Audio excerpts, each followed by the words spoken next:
해가 뜨기도 전 재래시장의 한 구석에서는 이미 불빛이 새어나왔습니다.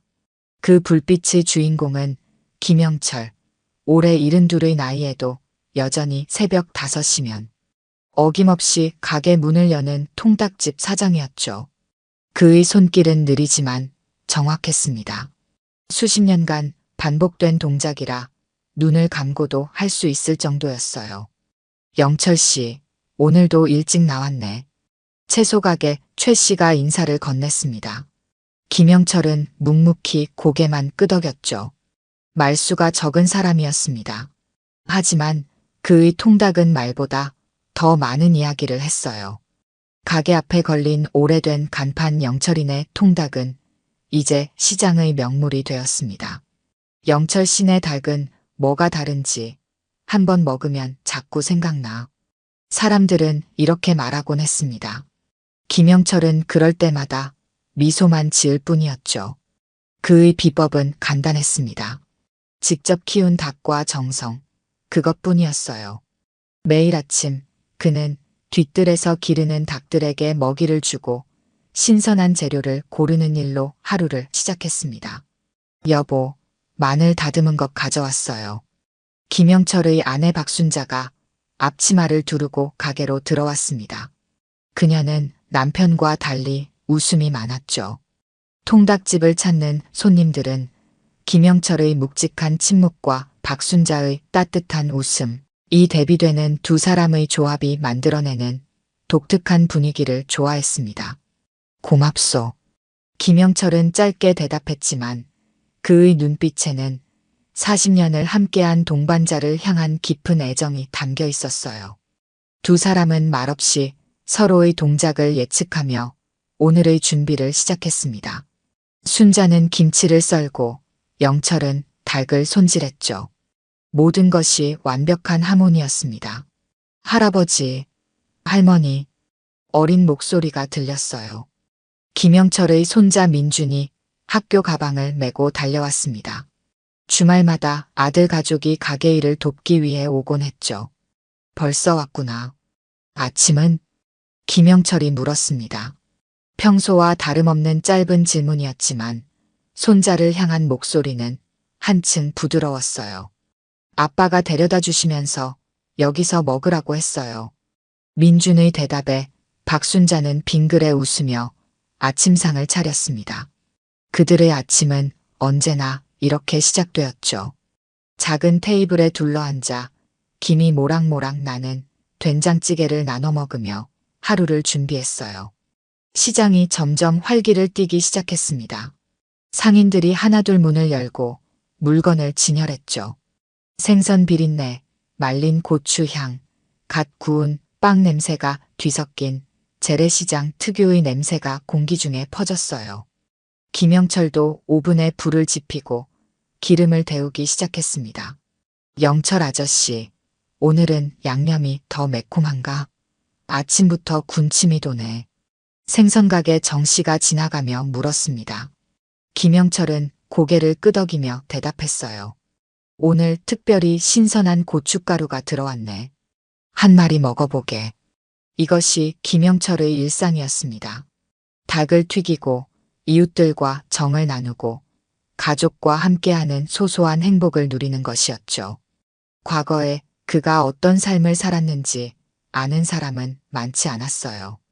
다만 가끔 그의 팔에 비친 단단한 근육이나 위급한 상황에서 보이는 날카로운 판단력이 평범한 노인이 아님을 살짝 내비칠 뿐이었습니다. 시장의 오후는 언제나 분주했어요. 오가는 사람들, 흥정하는 소리, 웃음소리가 시장을 가득 채웠습니다. 김영철의 통닭집 앞에도 손님들이 줄을 섰죠. 어머니 손을 잡은 아이들은 바삭한 닭껍질을 기대하며 초롱초롱한 눈빛으로 기다렸습니다.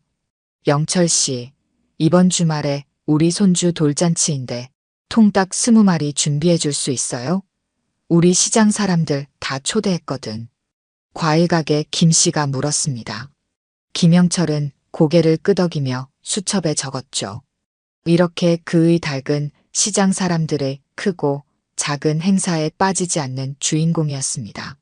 하지만 해가 저물기 시작하자 시장의 분위기가 미묘하게 변했어요. 또 왔네. 저 새끼들. 누군가 작게 중얼거렸습니다. 김영철은 고개를 들어 시장 입구를 바라봤어요. 검은 바지에 검은 셔츠를 입은 3명의 남자가 느릿느릿 걸어오고 있었습니다. 그들의 등장에 시장의 분위기가 순식간에 얼어붙었죠. 웃음소리가 사라지고 흥정하던 목소리도 작아졌어요.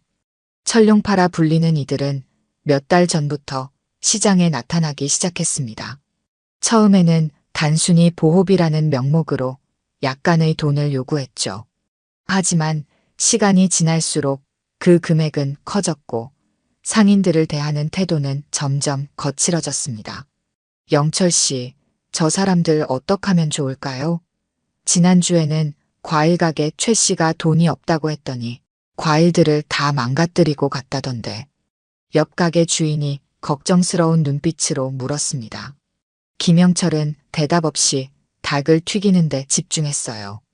지금까지 철룡파는 김영철의 가게는 건드리지 않았습니다. 아마도 노인이 운영하는 작은 통닭집이 큰 돈이 될 것 같지 않아서였겠죠. 김영철의 손이 잠시 닭을 손질하다 멈췄습니다. 그의 눈은 천천히 거리를 걷는 검은 옷의 남자들을 쫓았어요. 평소의 부드러운 눈빛이 순간 날카롭게 변했죠. 마치 오래전부터 예상했던 일이 드디어 다가오고 있다는 듯한 담담함이 느껴졌습니다.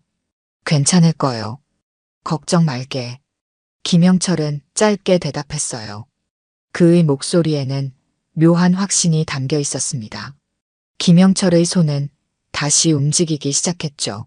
하지만 그의 손길에서는 조금 전까지 없던 날카로운 힘이 느껴졌습니다. 그날도 김영철의 통닭집은 맛있는 닭 냄새로 가득 찼습니다. 손님들이 오고 가며 웃음꽃을 피웠죠. 하지만 김영철의 눈은 시장 골목 사이사이를 서성이는 검은 옷의 남자들을 놓치지 않고 있었어요. 곧 다가올 폭풍우를 예감하는 노련한 선장처럼 김영철은 조용히 지켜보고 있었습니다.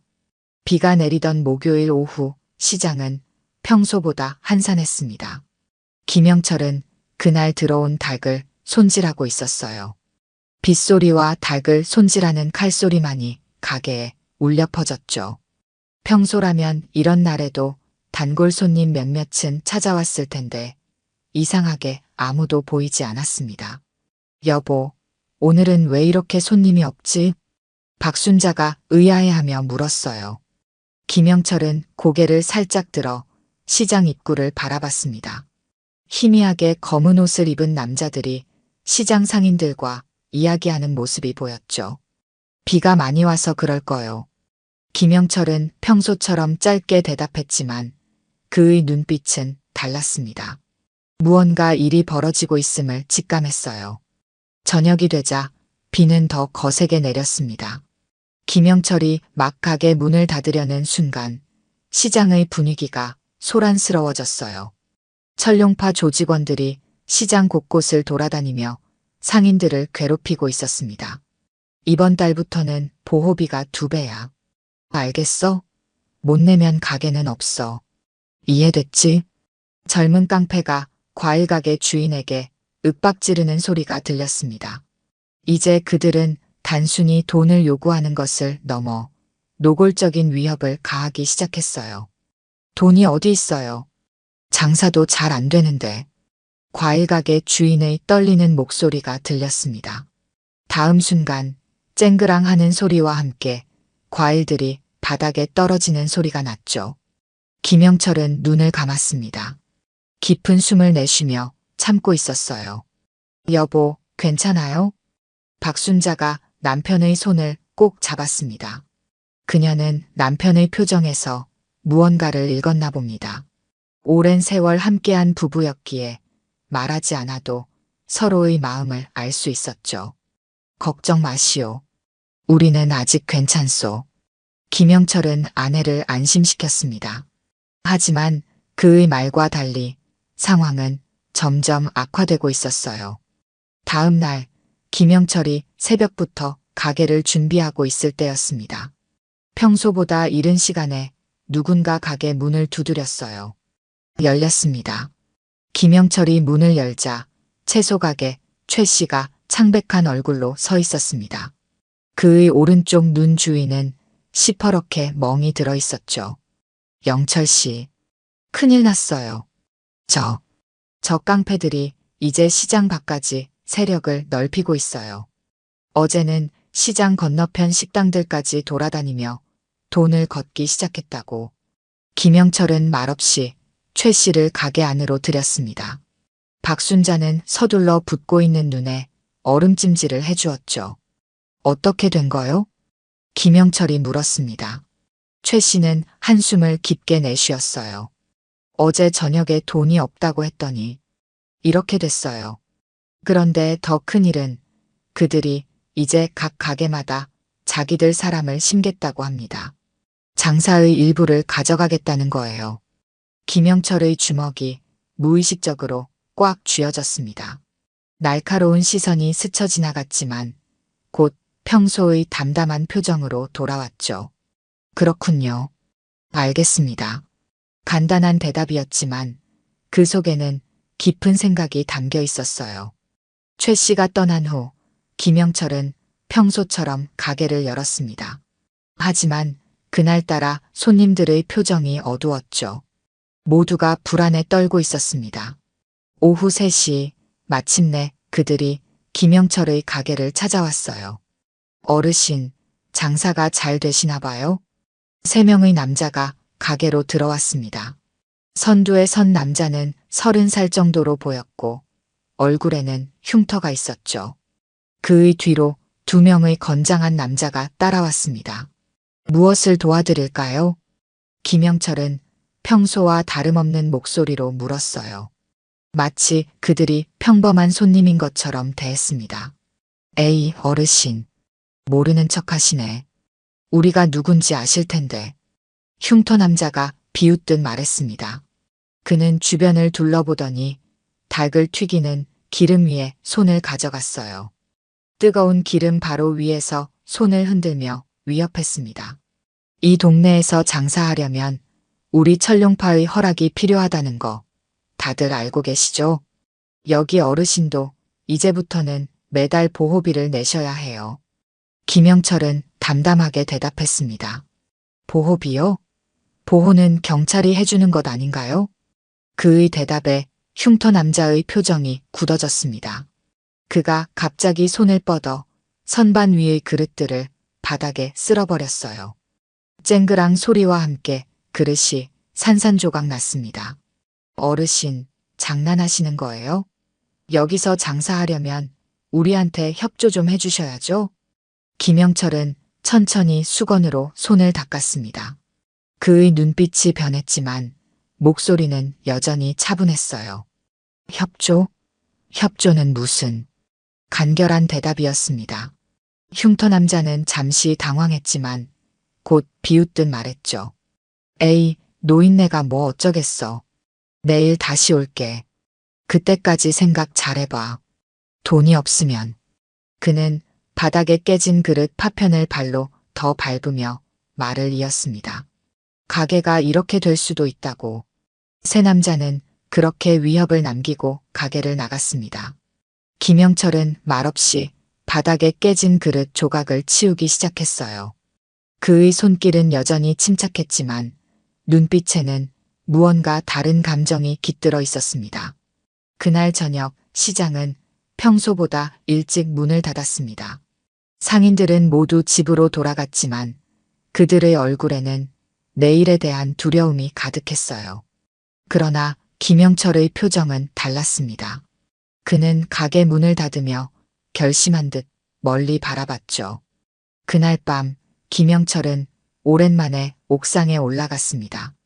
별이 총총 떠있는 하늘을 바라보며 깊은 생각에 잠겼어요. 그의 손은 무의식적으로 팔에 있는 오래된 흉터를 어루만졌습니다. 그 흉터는 오래전 그가 누구였는지를 말해주는 증거였죠. 오랜만이구나. 김영철은 작게 중얼거렸습니다. 마치 오래된 친구를 만난 것처럼 말이었어요. 그의 눈빛이 별빛 아래서 반짝였습니다. 그것은 더 이상 노인의 눈빛이 아니었습니다. 그것은 한때 가장 위험한 임무를 수행했던 사람의 눈빛이었죠. 시장 건너편에서는 철룡파 조직원들이 시끄럽게 술을 마시고 있었습니다. 그들은 오늘 자신들이 어떤 사람을 건드렸는지 전혀 알지 못했어요. 김영철은 그들을 바라보며 조용히 미소 지었습니다. 그것은 오래전 전장에서 보였던 미소, 위험을 앞두고 보이는 그런 종류의 미소였죠. 깡패들의 방문 이후 그날 밤 김영철은 침대에 누워 천장을 바라보았습니다. 옆에서는 박순자가 불안한 듯 뒤척이고 있었어요. 여보, 내일 어떻게 할 거예요? 저 사람들이 또 올 텐데. 박순자의 목소리에는 걱정이 가득했습니다. 김영철은 아내의 손을 살며시 잡았죠. 걱정 마시오. 내가 해결할 방법이 있소. 김영철의 목소리는 평소와 달리 단단했습니다. 마치 오래전 그가 가졌던 목소리 같았어요. 박순자는 남편의 얼굴을 바라봤습니다. 40년을 함께한 남편이었지만 지금 그의 표정은 오래전에 잠시 보았던 것과 같았죠. 설마 당신, 박순자가 놀라 물었습니다. 그때처럼 하려는 건 아니죠? 김영철은 대답 대신 천천히 일어나 옷장으로 향했습니다. 가장 안쪽, 아무도 손대지 않는 곳에서 낡은 나무 상자를 꺼냈어요. 상자는 오래되었지만 관리가 잘 되어 있었습니다. 김영철은 상자를 열었고 그 안에는 낡은 군복과 몇 가지 소지품이 놓여 있었어요. 여보, 제발 조심해요. 박순자의 눈에는 걱정과 함께 이해의 빛이 깃들어 있었습니다. 그녀는 남편의 과거를 알았죠. 젊은 시절 김영철이 어떤 일을 했는지, 어떤 사람이었는지. 걱정 마시오. 이번에는 목숨 걸고 하는 일이 아니니까. 김영철은 웃으며 말했지만 그 웃음 뒤에는 단단한 결의가 숨어 있었습니다. 그는 상자에서 낡은 수첩을 꺼내 넘겨봤어요. 오래전 특수부대에서 훈련받은 기술들이 기록되어 있었죠. 아직 몸이 기억하고 있을까? 김영철은 천천히 몸을 풀기 시작했습니다. 나이든 몸이었지만 근육은 여전히 단단했어요. 40년 전 그는 나라에서 가장 위험한 임무를 맡았던 특수정예부대원이었습니다. 적진 깊숙이 침투해 임무를 완수하고 돌아오는 그런 사람이었죠. 새벽 3시 김영철은 조용히 뒷마당으로 나갔습니다. 달빛 아래 그의 움직임은 점점 빨라졌어요. 처음에는 뻣뻣했지만 시간이 지날수록 젊은 시절의 감각이 돌아오는 듯 했습니다. 기억은 사라지지 않았고 몸은 여전히 기억하고 있었죠. 아직 늦지 않았군. 김영철은 숨을 고르며 중얼거렸습니다. 그는 앞으로 일어날 일을 준비하고 있었어요. 아침이 밝았습니다. 평소와 같이 김영철은 가게 문을 열었습니다. 하지만 그의 눈빛은 달랐어요. 시장 상인들은 어제 일이 있었다는 걸 알고 걱정스러운 눈빛으로 김영철의 가게를 바라봤습니다. 영철 씨, 괜찮아요? 저 깡패들이 오늘 다시 온다면서요. 채소 가게 최 씨가 걱정스레 물었습니다. 걱정 말게. 나는 괜찮네. 김영철의 대답은 평소와 다름없이 짧았지만 그 안에는 묘한 자신감이 담겨 있었어요. 오후가 되자 예상대로 철룡파 깡패들이 다시 나타났습니다. 이번에는 5명이었어요. 흉터 남자가 앞장서서 가게로 들어왔습니다. 어르신, 생각해 보셨어요? 우리와 협조할 건지 아니면 가게를 접을 건지. 김영철은 닭을 손질하다 천천히 고개를 들었습니다. 그의 눈빛은 어제와 달랐어요. 더 이상 노인의 눈빛이 아니었습니다. 자네들이 원하는 게 뭔가? 김영철의 목소리는 냉정했습니다. 흉터 남자는 비웃었어요. 돈이죠, 늙은이. 매달 수익의 30%와 이 가게의 일부 소유권. 그리고 우리 사람 한 명을 여기 심어야 해요. 김영철은 칼을 내려놓고 천천히 앞으로 나왔습니다. 그의 발걸음에는 힘이 있었어요. 그건 안 되겠네. 단호한 거절이었습니다. 흉터 남자의 얼굴이 일그러졌어요. 어르신, 장난하시는 거야? 여기 혼자 계신 노인네가 뭘 어쩌겠다고 그래요? 김영철은 대답 대신 문을 걸어 잠갔습니다. 그리고 천천히 깡패들을 바라봤어요. 이봐, 뭐 하는 짓이야? 흉터 남자가 소리쳤지만 이미 늦었습니다. 김영철의 눈빛이 변했어요. 그것은 전장에서만 볼 수 있는 눈빛이었습니다. 가게 안의 공기가 팽팽하게 달아올랐습니다. 5명의 깡패들이 김영철을 둘러싸고 있었지만 노인의 표정은 흔들림이 없었어요.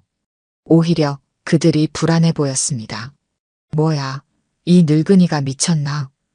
흉터 남자가 주먹을 불끈 쥐며 앞으로 나섰습니다. 우리가 누군지 알고 이러는 거야? 김영철은 대답 대신 부엌으로 걸어갔습니다. 그의 걸음걸이는 느렸지만 그 안에는 위협이 느껴졌어요. 깡패들은 서로를 바라보며 머뭇거렸습니다. 저 영감 뭐 하는 거야? 잡아. 흉터 남자가 소리치자 2명의 깡패가 김영철에게 달려들었습니다. 그러나 다음 순간 그들은 바닥에 쓰러져 있었어요. 김영철은 단 한 번의 움직임으로 2 사람을 제압했습니다. 깡패들의 눈이 크게 떠졌어요. 이게 어떻게? 흉터 남자의 목소리가 떨렸습니다. 너희들 뭐 하는 거야? 같이 덤벼. 나머지 3명도 김영철에게 달려들었습니다. 하지만 결과는 같았어요. 김영철의 움직임은 예측할 수 없을 만큼 빨랐고 한 번의 타격은 정확했습니다. 그의 손은 여전히 닭을 손질하던 그 손이었지만 지금은 수십 년 전 적진에서 임무를 수행하던 그 손길을 되찾았어요. 너 도대체 누구야? 마지막까지 서 있던 흉터 남자가 물었습니다. 김영철은 처음으로 미소를 지었어요. 그냥 통닭집 주인일 뿐이네. 김영철은 깡패들의 휴대폰을 모두 빼앗고 문을 열어 그들을 내보냈습니다. 다시는 이 시장에 얼씬거리지 말게. 알겠나? 하지만 물러날 깡패들이 아니었습니다. 그날 밤 철룡파는 대규모로 시장을 습격했어요. 가게들이 유리창이 박살나고 물건들이 엉망이 되었습니다. 김영철의 통닭집도 예외는 아니었죠.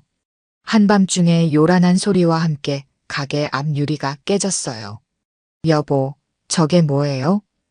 박순자가 놀라 일어났습니다. 김영철은 침착하게 일어나 옷을 입었습니다. 아내, 경찰은 부르지 말아요. 하지만 여보, 박순자가 걱정스럽게 물었습니다. 이건 너무 위험해요. 당신 혼자서는. 김영철은 아내의 손을 잡았습니다. 걱정 마시오. 나 혼자가 아니오. 그가 문을 열자 시장의 상인들이 모여 있었어요. 그들의 얼굴에는 분노와 결의가 담겨 있었습니다. 영철 씨, 우리도 더는 참을 수 없어요. 채소 가게 최 씨가 말했습니다. 당신이 어제 한 일을 들었어요. 우리도 함께 하겠습니다.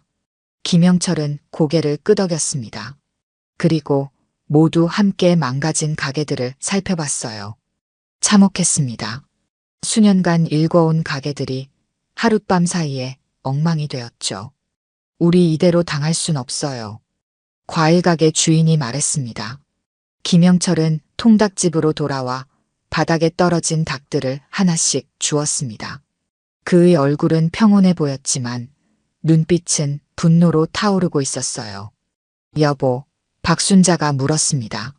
어떻게 할 거예요? 김영철은 망가진 가게를 바라보며 대답했습니다. 그들은 선을 넘었소. 이제 우리가 대응해야 할 때가 왔어. 새벽이 밝을 무렵 시장 상인들은 모두 김영철의 가게에 모였습니다. 그는 오랜만에 지휘관이 된 듯한 느낌이었어요. 침착하게 상황을 설명하고 앞으로의 계획을 이야기했습니다. 우리가 먼저 싸움을 걸진 않을 것입니다. 하지만 그들이 다시 온다면 우리는 함께 맞설 것입니다. 상인들은 모두 고개를 끄덕였어요. 그들의 눈에는 더 이상 두려움이 없었습니다.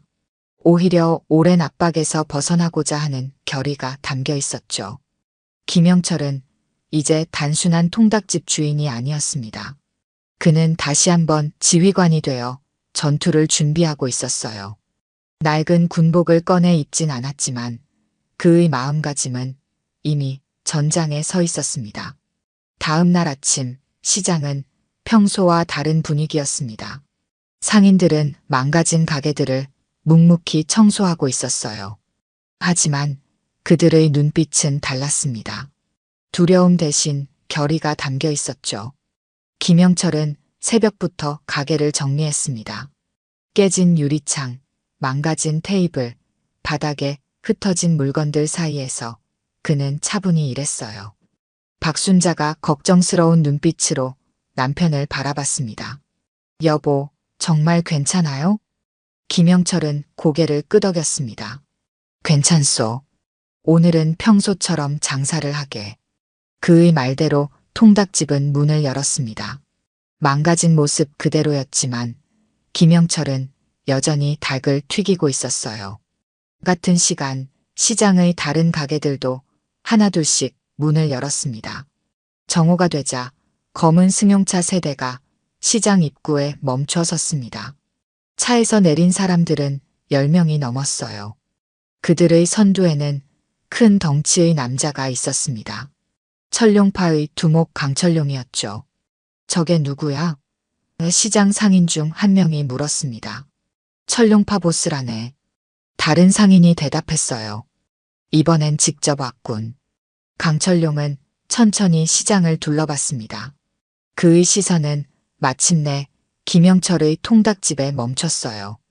그는 부하들을 이끌고 가게로 향했습니다. 여긴가? 우리 애들을 건드린 곳이? 강철룡이 가게 안으로 들어오며 물었습니다. 그의 목소리는 낮고 무거웠어요. 김영철은 닭을 튀기다 고개를 들었습니다. 무슨 일로 오셨습니까? 강철룡은 웃었습니다. 기분 좋은 웃음은 아니었어요. 어르신, 놀라게 하고 싶진 않은데 자네가 누굴 건드렸는지 알기나 해? 김영철은 손을 닦으며 대답했습니다. 알고 있습니다. 시장 상인들을 괴롭히는 불량배들이죠. 그 말에 강철룡의 얼굴이 굳어졌습니다. 그는 빠르게 김영철에게 다가갔어요. 늙은이 말 조심해. 이 동네는 우리 구역이야. 건방지게 굴면 가게만 망가지는 게 아니라 자네 몸도 망가질 수 있어. 김영철은 눈 하나 깜빡이지 않고 그를 바라봤습니다. 강철룡은 손짓했고 2명의 부하가 앞으로 나섰어요. 그들은 김영철을 잡으려 했습니다. 바로 그때였습니다. 김영철의 움직임이 바뀌었어요. 그는 순식간에 2명의 부하를 제압했습니다. 한 명은 손목을 꺾여 바닥에 쓰러졌고 다른 한 명은 목을 움켜쥐인 채 벽에 박혔어요. 뭐야 이거. 강철룡이 놀라 뒤로 물러섰습니다. 김영철은 천천히 앞으로 나왔습니다. 그의 눈빛은 완전히 달라져 있었어요. 평소의 온화한 노인의 눈빛이 아니었습니다. 그것은 수십 년 전 적진에서 임무를 수행하던 특수부대원의 눈빛이었죠. 자네들 왜 이런 짓을 하는지 이해해. 김영철의 목소리는 차분했습니다. 하지만 이건 선을 넘었어. 강철룡은 분노에 떨며 소리쳤습니다. 다들 뭐해? 저 늙은이 잡아. 나머지 부하들이 한꺼번에 달려들었습니다. 하지만 김영철의 움직임은 물 흐르듯 자연스러웠어요. 그는 공간을 잘 활용했고 상대의 힘을 이용했습니다. 특수부대에서 배운 기술들이 몸에서 흘러나왔죠. 이 노인네 뭐야? 쓰러진 부하 중 하나가 놀라 외쳤습니다. 김영철은 천천히 강철용을 바라봤습니다. 그의 눈빛에는 결의가 담겨 있었어요. 너희 같은 놈들, 전장에선 3초면 끝났다. 강철용은 분노와 공포가 뒤섞인 표정으로 물러섰습니다. 이게 끝이 아니야. 다음엔 더 많은 인원을 데리고 올 거야. 그는 서둘러 가게를 빠져나갔습니다. 하지만 밖에서는 또 다른 놀라운 광경이 펼쳐지고 있었어요. 시장 상인들이 모두 모여 있었고 그들은 각자 도구를 들고 있었습니다. 삽, 빗자루, 주방 도구들이 무기가 되어 있었죠. 이봐, 우리 시장에서 썩 꺼져. 채소 가게 최 씨가 소리쳤습니다. 강철용과 그의 부하들은 놀란 표정으로 서로를 바라봤습니다. 그들은 이런 상황을 예상하지 못했어요. 평소 두려움에 떨던 상인들이 이제는 단단히 뭉쳐 있었습니다. 강철용은 분노로 떨며 상인들 사이를 뚫고 나갔습니다. 그의 부하들도 허둥지둥 따라 나갔어요.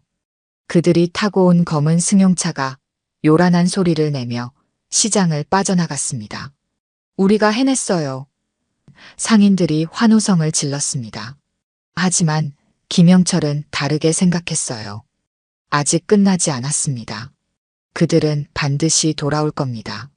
그의 예상대로 그날 저녁 강철용은 더 많은 인원을 이끌고 시장으로 돌아왔습니다. 그들은 이번에 야구 방망이와 쇠파이프 같은 무기를 들고 있었어요. 저기 노인네. 강철용이 김영철의 가게 앞에서 소리쳤습니다. 나와봐. 이번엔 내 가게만 망가지는 게 아니라 시장 전체를 불태울 거야. 김영철은 천천히 가게 문을 열고 나왔습니다. 그의 뒤로 시장 상인들이 줄지어 따라 나왔어요. 그들은 이미 마음의 준비를 마친 상태였습니다. 강철용 씨, 김영철이 그를 직접 이름으로 불렀습니다. 이제 그만하시지요. 여기서 더 이상 무의미한 싸움은 하지 맙시다. 강철용은 비웃었습니다. 무의미한 싸움? 어르신, 나도 봐줬는데 이제 손 좀 들어야 하지 않겠어? 내가 먼저 손을 들 생각은 없네. 김영철의 목소리는 단호했습니다. 하지만 자네에게 한 가지 제안이 있네. 나와 1대1로 승부를 겨루자고. 내가 이기면 자네들은 영원히 이 시장에서 사라지고 자네가 이기면 우린 자네들이 원하는 대로 하겠네. 강철용은 잠시 놀란 표정을 지었다가 이내 크게 웃었습니다. 1대1? 나이도 많은 노인네가 나를 상대로? 좋아, 재밌겠는데. 그는 자신만만한 표정으로 앞으로 나섰습니다. 두 사람 사이의 공간이 넓어졌고 주변 사람들은 모두 뒤로 물러섰어요. 강철용이 먼저 공격했습니다. 그는 강한 주먹을 날렸지만 김영철은 가볍게 몸을 틀어 피했어요. 강철용의 공격은 계속됐지만 모두 허공을 갈랐습니다. 가만히 있어, 늙은이. 강철용이 분노에 차 소리쳤습니다. 김영철은 여전히 평온한 표정이었어요. 그는 강철용의 리듬을 파악하고 있었습니다. 마치 전장에서 적의 패턴을 분석하듯이요. 마침내 김영철이 움직였습니다. 그의 공격은 빠르고 정확했어요. 특수부대에서 배운 기술을 사용해 강철용의 균형을 무너뜨렸습니다. 그리고 한 번의 정확한 타격으로 강철용을 쓰러뜨렸어요. 이게 어떻게? 강철용이 바닥에 쓰러진 채 놀라 물었습니다. 김영철은 그를 내려다보며 말했습니다. 너 같은 놈들 예전에도 많이 봤지. 근데 말이야, 인생을 이렇게 살면 나중에 후회해. 강철용은 일어나려 했지만 더 이상 힘이 나지 않았습니다. 그의 부하들도 당황한 표정으로 서로를 바라볼 뿐이었어요. 바로 그때 경찰 사이렌 소리가 들렸습니다. 미리 준비해둔 상인들의 신고로 경찰이 도착한 것이었죠. 상인들은 그동안 철룡파가 저지른 범죄 증거를 모두 모아두었고 오늘의 현장도 몰래 촬영하고 있었습니다. 저기 있습니다. 채소가게 최 씨가 소리치며 경찰에게 알렸습니다. 저 사람들이 우리 시장을 괴롭히던 깡패들입니다. 경찰들이 철룡파 조직원들을 체포하기 시작했습니다. 강철룡도 수갑이 채워졌어요. 그는 김영철을 노려보며 이를 갈았습니다. 이게 끝이 아니야, 늙은이. 내가 돌아올 거야. 김영철은 담담하게 대답했습니다. 그땐 내가 기다리고 있을게. 경찰이 모든 조직원을 연행한 후 시장에는 평화가 찾아왔습니다. 상인들은 서로를 껴안으며 기뻐했어요. 그들은 마침내 자유를 되찾은 것이었습니다. 김영철은 조용히 가게로 돌아갔습니다. 박순자가 걱정스러운 얼굴로 기다리고 있었어요. 다 끝났어요? 그녀가 물었습니다. 김영철은 고개를 끄덕였습니다. 이제 진짜 끝났소.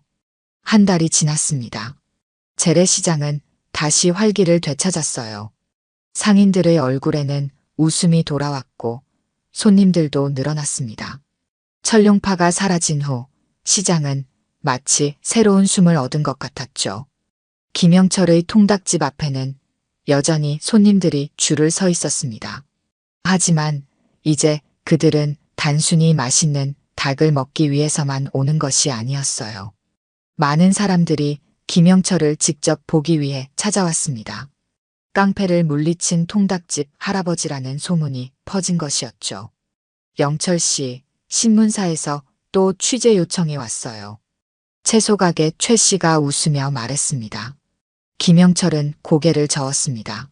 관심 없네. 그냥 닭이나 튀기고 싶어. 그의 바람과는 달리 김영철의 이야기는 빠르게 퍼져나갔습니다. 특수부대 출신의 노인이 시장을 구했다는 이야기는 사람들에게 희망과 용기를 주었어요.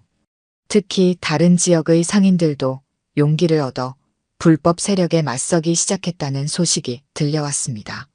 여보, 손님이 또 많네요. 박순자가 바쁘게 움직이며 말했습니다. 김영철은 묵묵히 닭을 튀기고 있었어요. 그의 손길은 여전히 정확했고 눈빛은 평온했습니다. 특수부대원의 날카로운 시선은 다시 따뜻한 노인의 눈빛으로 돌아왔죠. 할아버지, 저 팬이에요. 어린 소년이 김영철에게 다가와 말했습니다. 할아버지처럼 멋진 어른이 될 거예요. 김영철은 미소를 지었습니다. 그는 아이의 머리를 살며시 쓰다듬었어요. 그저 옳은 일을 하렴. 그게 가장 중요하단다. 시장 상인들은 감사의 마음을 전하기 위해 작은 파티를 열었습니다.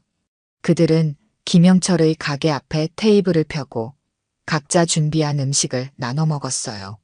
웃음소리가 시장 전체에 울려 퍼졌습니다. 영철 씨 덕분에 우리 모두 평화를 찾았어요. 과일 가게 주인이 건배를 제안했습니다. 영철 씨 건강을 위해 모두가 잔을 들어 올렸지만 김영철은 쑥스러워했어요. 그는 늘 묵묵히 자신의 일을 하는 사람이었고 이런 관심이 익숙하지 않았습니다. 다들 과찬이요. 나는 그저 내 가게와 우리 시장을 지키고 싶었을 뿐이요. 파티가 끝나고 김영철은 혼자 가게를 정리했습니다. 그때 경찰서에서 연락이 왔어요. 김영철 씨, 강철룡과 그 조직이 모두 구속됐습니다. 여러분이 제공한 증거 덕분에 그들은 오랫동안 감옥에 있을 겁니다. 소식을 들은 김영철은 안도의 한숨을 내쉬었습니다. 이제 정말 모든 일이 끝난 것이었어요. 여보, 이제 좀 쉬면 어떨까요? 박순자가 남편의 어깨를 감싸며 물었습니다. 당신 몸도 많이 피곤할 텐데. 김영철은 아내를 바라보며 미소 지었습니다. 걱정 마시오. 나는 괜찮소. 이제 다시 평범한 일상으로 돌아갈 시간이오. 그날 저녁 김영철은 평소처럼 닭을 손질했습니다. 하지만 그의 마음은 조금 달라져 있었어요. 오랫동안 감춰두었던 과거의 일부를 다시 꺼내보니 묘한 감정이 솟아올랐습니다. 그것은 두려움도 후회도 아닌 일종의 해방감이었죠. 여보, 우리 이번 주말에 애들이랑 다 같이 식사하는 게 어떨까요? 박순자가 제안했습니다. 김영철은 고개를 끄덕였습니다. 좋은 생각이요. 오랜만에 가족이 다 모이면 좋겠군. 시장에 어둠이 내리고 가게들의 불빛이 하나둘 꺼져갔습니다. 하지만 김영철의 통닭집은 여전히 환하게 빛나고 있었어요. 그곳에서는 여전히 맛있는 닭 냄새가 풍겨나왔고 사람들의 웃음소리가 끊이지 않았습니다. 1년이 지났습니다. 재래시장은 완전히 달라졌어요. 철룡파 사건 이후 시장은 지역의 명소가 되었고 많은 사람들이 찾아오는 활기찬 공간이 되었습니다. 상인들은 서로 협력하여 시장을 더 좋은 곳으로 만들어 나갔죠. 김영철의 통닭집은 여전히 시장의 중심이었습니다. 하지만 이제 그곳은 단순한 통닭집이 아니었어요. 시장을 지킨 영웅의 가게, 용기 있는 행동의 상징이 되었습니다. 할아버지, 이거 보세요.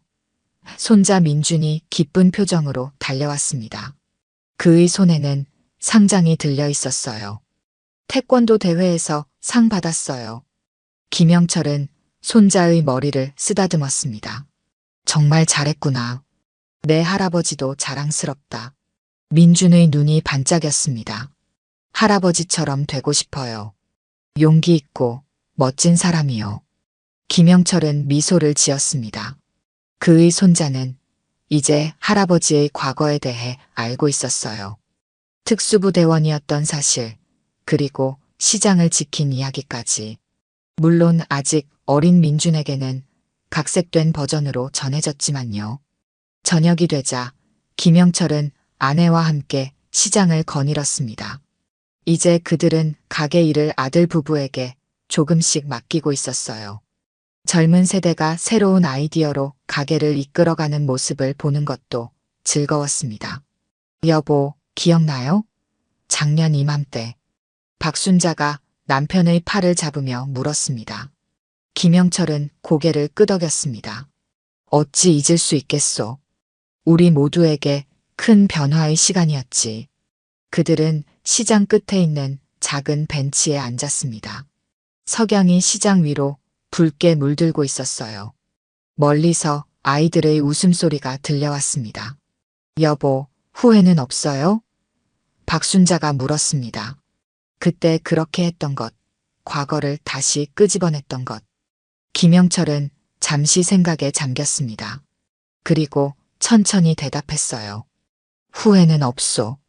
오히려 다행이라고 생각하네. 내가 가진 능력으로 우리 시장과 사람들을 지킬 수 있어서. 김영철은 하늘을 바라봤습니다. 저녁 노을이 아름다웠어요. 젊었을 때는 국가를 위해 싸웠지. 이제는 우리 가족과 이웃을 위해 싸웠고 그 모든 시간이 의미 있었다고 생각하네. 박순자는 남편의 손을 꼭 잡았습니다. 40년을 함께한 동반자였지만 지난 1년 동안 그녀는 남편의 새로운 모습을 발견했어요. 아니, 잊고 있었던 옛 모습을 다시 본 것인지도 몰랐습니다. 당신, 이제 좀 쉬어도 되지 않겠어? 박순자가 걱정스럽게 물었습니다. 김영철은 미소를 지었습니다. 아직은 튀길 닭이 많아. 그의 대답에 박순자는 웃음을 터뜨렸습니다. 김영철도 따라 웃었어요. 두 사람의 웃음소리가 시장에 울려 퍼졌습니다. 다음 날 아침, 김영철은 여전히 새벽 5시에 일어났습니다. 그는 조용히 옷을 입고 가게로 향했어요. 시장은 아직 고요했지만 곧 사람들의 발걸음으로 채워질 것이었습니다.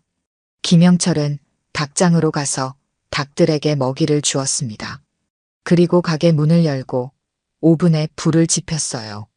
모든 것이 평소와 같았지만 그의 마음은 더 가벼워진 것 같았습니다. 창밖으로 해가 떠오르기 시작했습니다. 새로운 하루의 시작이었어요. 김영철은 평온한 표정으로 일상을 이어갔습니다. 그의 삶은 계속되고 있었고 그것은 충분히 아름다웠습니다. 오늘 들려드린 이야기가 여러분의 마음에 작은 울림이 되었기를 바랍니다. 이야기가 좋으셨다면 좋아요와 구독 부탁드려요. 다음 사연을 들려드리는데 큰 힘이 된답니다. 그리고 여러분의 이야기도 댓글로 들려주세요. 다음 이야기 때 또 뵙겠습니다.